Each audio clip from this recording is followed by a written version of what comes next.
Madame la Présidente, permettez-moi de magnifier l'évolution positive dans le différend régional du Sahara marocain et des progrès réalisés dans le cadre du processus mené sous les auspices exclusifs des Nations Unies sur la base des résolutions adoptées par le Conseil de sécurité depuis 2007. Le Sénégal se félicite des avancées notables accomplies par le gouvernement marocain sur le terrain. Ces efforts ont permis l'amélioration de la situation des droits de l'homme, le renforcement de la démocratie locale et la promotion du développement économique et social dans tout le Sahara marocain. C'est dire que le Royaume du Maroc a veillé avec constance à la jouissance par toutes les populations du Sahara de leurs droits en vue d'une pleine participation à la vie nationale.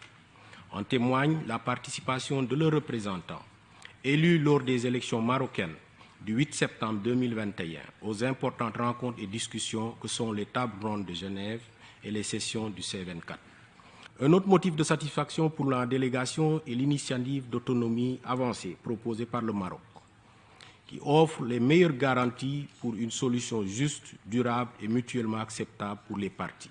Nulle surprise que plus de 100 États continuent de soutenir cette initiative.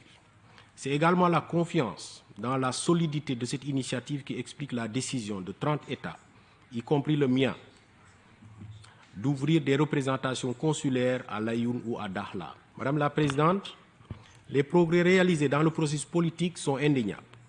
Il convient donc de les accompagner et de consolider ces acquis. C'est pourquoi le Sénégal exhorte toutes les parties prenantes à rester mobilisées dans la dynamique constructive insufflée par les 2 tables rondes de Genève et des visites sus-évoquées. Mon pays les engage à faire preuve de réalisme et d'esprit de compromis en vue de parvenir à une solution politique à ce différend tel que demandé par le Conseil de sécurité. Nous insistons sur l'importance du respect du cessez-le-feu de 1991. À cet égard, nous saluons la poursuite par le Maroc de sa coopération avec la MINURSO ainsi que son respect du cessez-le-feu. Le Gabon réitère son appui à l'initiative marocaine d'autonomie, car elle présente des perspectives crédibles et rassurantes permettant non seulement de mettre fin à l'impasse politique actuelle, mais aussi de parvenir à une solution politique acceptable et négociée. Aujourd'hui, plus d'une centaine de pays ont marqué leur soutien au règlement du différend proposé par le Royaume du Maroc. Nous sommes particulièrement encouragés par la dynamique positive observée sur le terrain et marquée notamment par la participation des représentants du Sahara aux différents séminaires régionaux du C24. Sur le plan économique, le Maroc fournit des efforts permanents pour l'amélioration des conditions de vie des populations. Le modèle de développement lancé en 2015 a fortement impacté la hausse des indices de développement humain dans cette région. À l'évidence, ces progrès socio-économiques renforcent la coopération internationale dans la région. Aujourd'hui, plusieurs pays de toutes les régions du monde ont ouvert des consulats généraux à Laayoune et Dakhla. Mon pays, le Gabon, en fait partie. Pour finir, le Gabon encourage le Maroc à poursuivre ses efforts, à préserver le cessez-le-feu et sa coopération avec la MINURSO. Nous appelons toutes les autres parties à faire de même dans l'intérêt de la sécurité et de la stabilité de toute la région. Je vous remercie.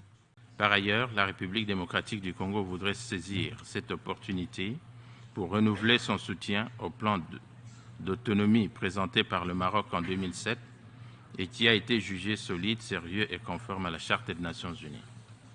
Madame la Présidente, au chapitre des réalisations, la République démocratique du Congo se félicite du développement socio-économique au Sahara marocain grâce aux investissements et projets mis en œuvre dans le cadre du nouveau modèle de développement lancé par le Maroc en 2015 et qui a grandement contribué à l'autonomisation des populations et à l'amélioration des indices de développement humain. Nous saluons l'élan international en faveur de l'initiative marocaine pour l'autonomie puisque plus de 100 pays ont soutenu cette initiative.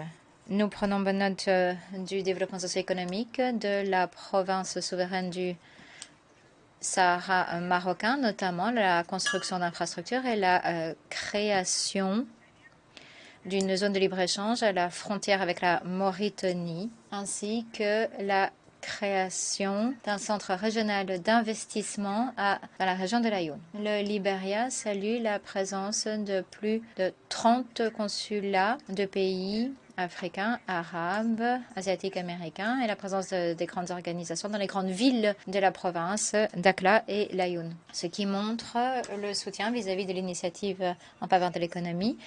Nous encourageons tous les États épris de paix à prendre des mesures comparables.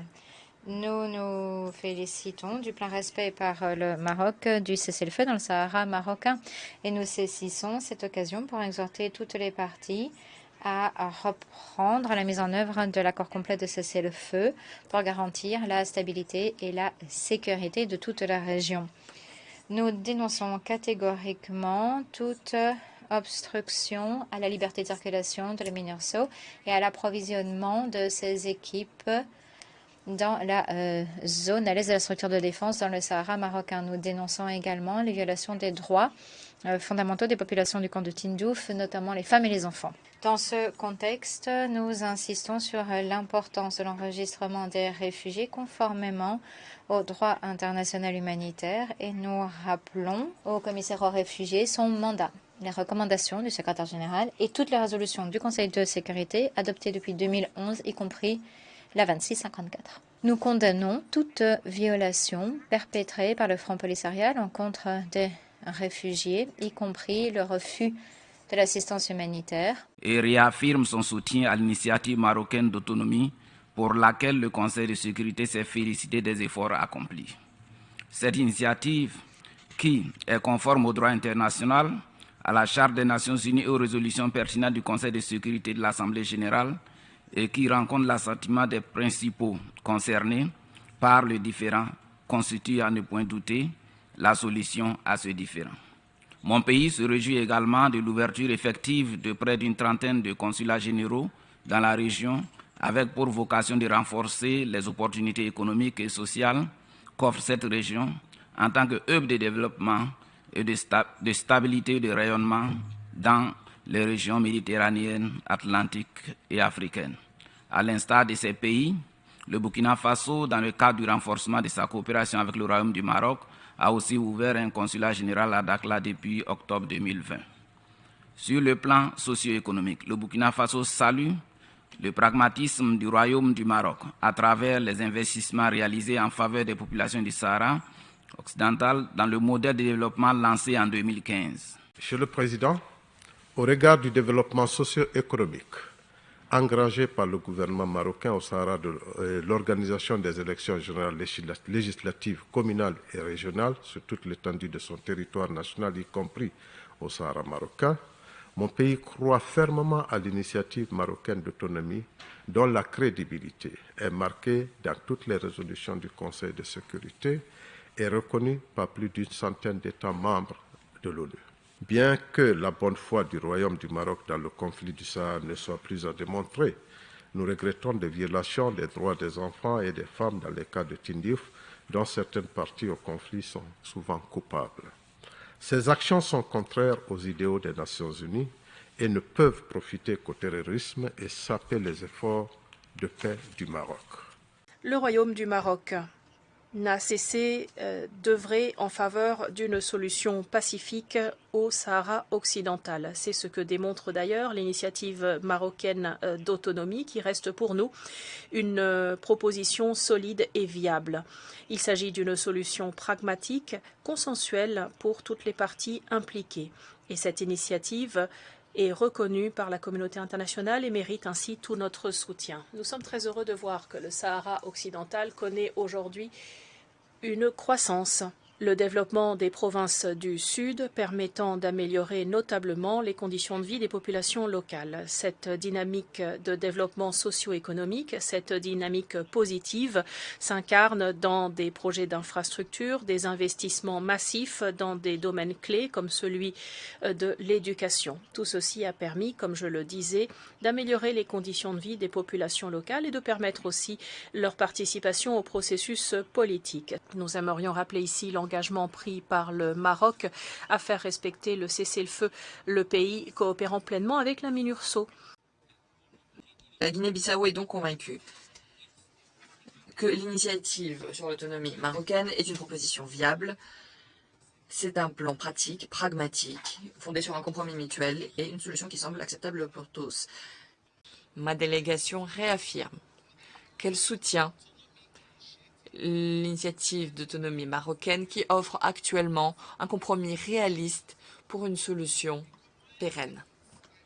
Nous nous félicitons des efforts du Maroc pour répondre aux besoins de développement des habitants du Sahara occidental par le biais d'un nouveau modèle de développement qui, cela nous a été signalé, a amélioré l'indice de développement humain dans la région. Pour rester informé, je vous invite à regarder les vidéos Maroc 24 qui s'affichent sur votre écran.